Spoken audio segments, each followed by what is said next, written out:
Qu'est-ce que tu fais, hein?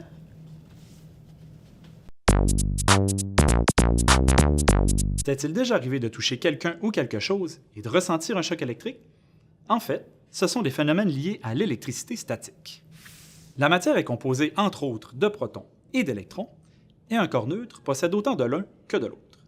Par contre, lorsque l'on frotte deux substances ensemble, il est possible pour un objet de donner ou de recevoir des électrons. Lorsqu'un objet donne des électrons, il est chargé positivement, car il en possède moins que son nombre de protons. À l'inverse, lorsqu'un objet reçoit des électrons, il est chargé négativement, car il en possède plus que son nombre de protons.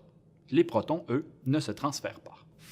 Il existe trois façons d'électriser un objet, soit par frottement, par contact ou par induction. L'électrisation par frottement se produit lorsque l'on frotte deux objets de substances différentes ensemble. Pour savoir quel objet donne des électrons et quel objet en reçoit, il faut suivre la série électrostatique. La série électrostatique est une liste non exhaustive qui est construite de façon à ce que les substances qui ont tendance à attirer les électrons se trouvent en haut du tableau, tandis que celles qui se trouvent en bas vont les donner. Par exemple, j'ai ici une tige de plastique et du coton. Si je les frotte ensemble, le plastique, qui est plus haut que le coton dans la série électrostatique, va attirer les électrons. Ma tige est donc chargée négativement. Je refais la même expérience avec une deuxième tige.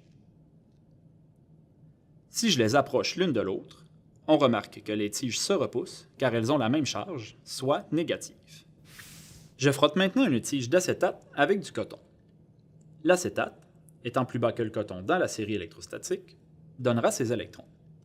Si j'approche la tige d'acétate et la tige de plastique de l'exemple précédent, on remarque que les deux s'attirent puisqu'elles ont une charge différente, le plastique étant chargé négativement et l'acétate chargé positivement.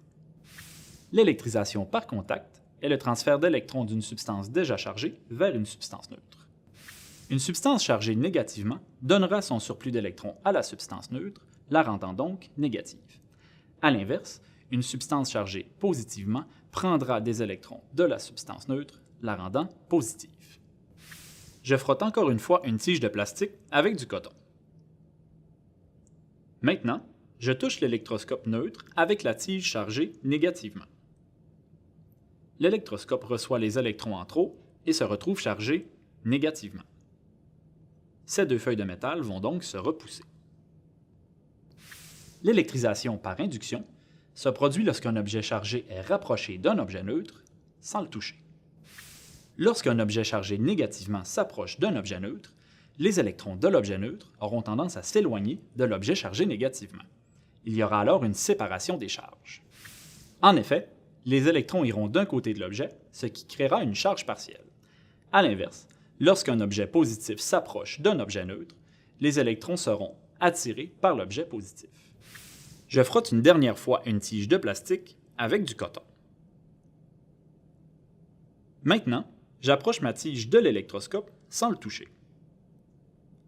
On voit que les feuilles s'éloignent l'une de l'autre parce que les électrons sont repoussés de la sphère pour aller dans les feuilles métalliques. Puisque celles-ci ont la même charge, elles se repoussent.